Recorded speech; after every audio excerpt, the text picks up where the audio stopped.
কয় বেটা তোর নামে মামলা দিব। হ্যাঁ, কই তুই এরকম প্রতারণা করে টাকা নিতে আসে মানুষের কাছ থেকে, কত টাকা পাইছে সে পর্যন্ত? আমি তো নিজেই কিনে দিতে চাই। যদি আমাদের অনেক লাখ টাকা থাকতো তাহলে তো আমরা এখানে আসতামও না, তারপরে আমি নিজেও কিনে দিতাম না।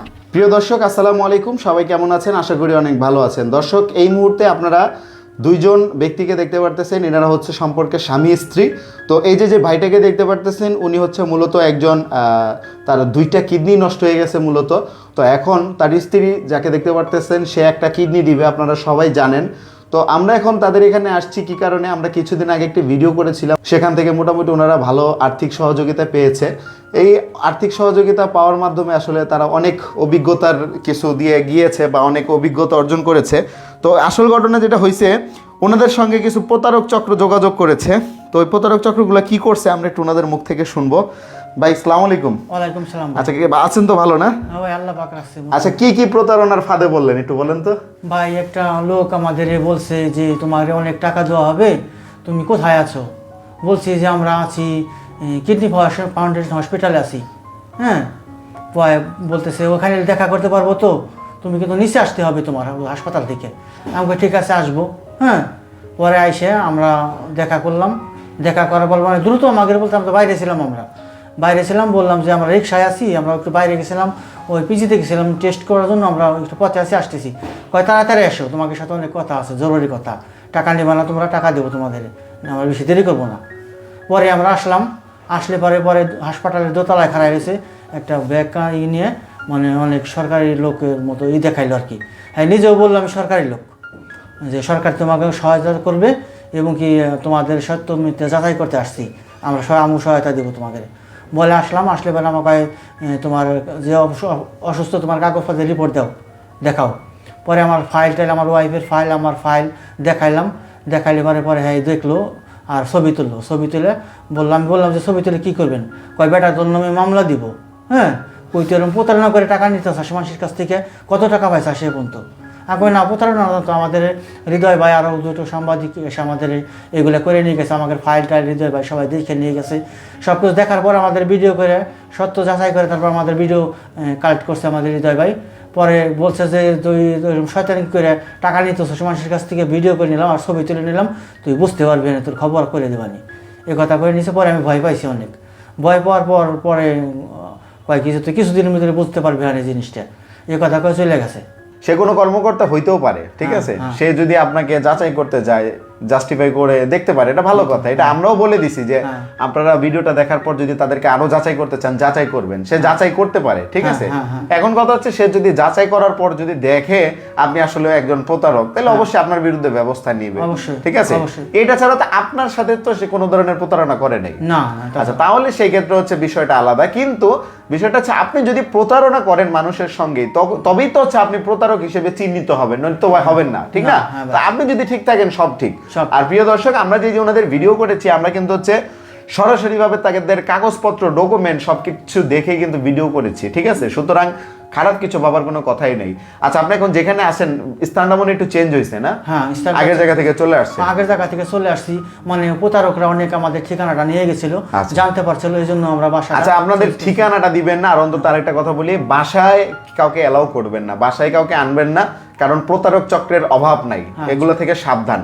এই বোনের সাথে আমরা একটু কথা বলি, একটু বোনের সাথে এই বিষয়ে আমরা একটু জানি। তো আপনি আমার একটু বলেন, যে আপনার হাজবেন্ডের সাথে এরকম অনেক মানুষের কথা বলছে, অনেকে আইসা ছবি তুলে নিয়ে গেছে, তারে প্রতারক বলছে অনেক কিছু, আপনি আসলে এই বিষয়টা নিয়ে কি বলতে চান?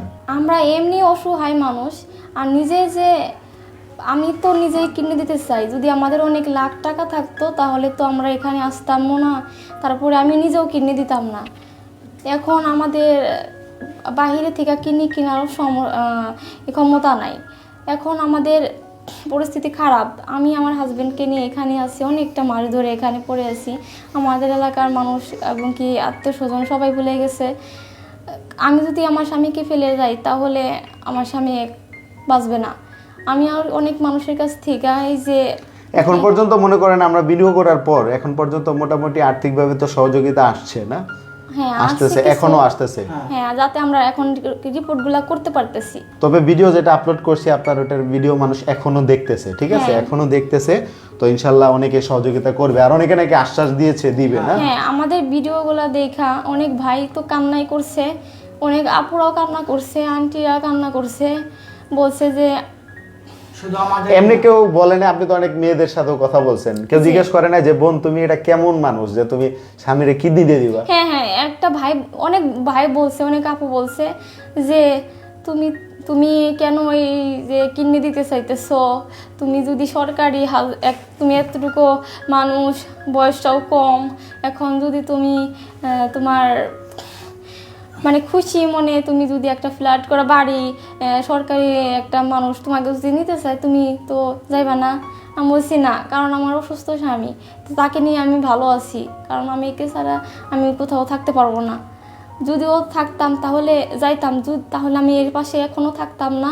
এই যে টাকা পয়সার জন্য আমি যে ভাইদের কাছে আমি সাহায্য চাইতাম না, আমি আগেই চলে যেতাম। আচ্ছা, বিষয়টা হচ্ছে হয়তো বিভিন্নভাবে হয়তো আপনাকে যাচাই করার জন্য কেউ ট্রাই করেছিল, পরে দেখছে যে না আসলে আপনি কতটা ঠিক আছেন।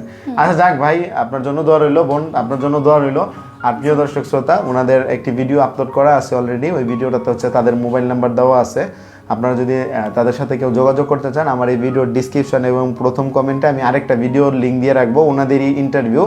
ওই ইন্টারভিউটাতে এই বোনটা হচ্ছে নিজের মুখে তার মোবাইল নাম্বার এবং তার স্বামীর মোবাইল নাম্বারটা বলেছিল না। তো আপনারা চাইলে ওই ভিডিওটা দেখতে পারেন, ওই ভিডিওটাতে দেখে ওই মোবাইল নাম্বারটা কালেক্ট করে ওনাদেরকে যদি কোনোভাবে সহযোগিতা করতে পারেন ইনশাল্লাহ যোগাযোগ করবেন। আর আপনাদের দুজনকে উদ্দেশ্য করে বলতেছি, অনেক প্রতারক অনেক ধরনের প্রতারণা করতে চাবে বা অনেকে অনেক কিছু বলবে, এগুলো আপনার ভালো মন্দ কিন্তু আপনাদের বুঝতে হবে। ভালো মন্দের দায়িত্ব কিন্তু আমরা কখনো নিতে পারবো না। সুতরাং আপনাদের নিজেদের ভালোটা নিজেদের বুঝতে হবে। কারা সাহায্য করার নিয়তে ফোন দিয়েছে ওইটাও বুঝবেন আপনারা, কারা এমনিতে ফাইজলামি করতে চাচ্ছে ওইটাও বুঝতে হবে। আমরা যে আমাদের একটা নাম্বার দিয়েছিলাম অফিসিয়াল, যে অসহায় মানুষগুলো আমাদের সঙ্গে যোগাযোগ করতে পারে, আমাদেরকেও ফোন দিয়ে বিভিন্ন মানুষ বিরক্ত করে, এর জন্য আমরা নাম্বারটাই বন্ধ করে দিছি, ঠিক আছে?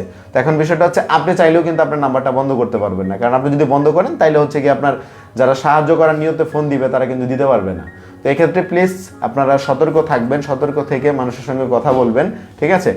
অনেক ভাই বোন আমাকে আশা দিছে যে তারা আমাকে আরো টাকা পয়সা দেবে, সাহায্য করবে। ওই যারা যারা আশ্বাস দিয়েছে সবাই যদি দেয় ঠিক মতো, তাহলে ইনশাল্লাহ চিকিৎসা হয়ে যাবে না? মোটামুটি হবে, কারণ একটা কিডনি ট্রান্সফার করতে তো বহুত টাকা লাগে, তারপরেও ওষুধ বেড অনেক খরচ আছে এর পাশে। আচ্ছা ঠিক আছে প্রিয় দর্শক, আপনারা জানতে পারলেন, তাদের আপডেট ভিডিও দেওয়ার চেষ্টা করলাম। তো সবাই ভালো থাকবেন, সুস্থ থাকবেন। আজকের ভিডিওটি এই পর্যন্তই। সবাই ওনাদের জন্য দোয়া করবেন। ধন্যবাদ সবাইকে। আসসালামু আলাইকুম।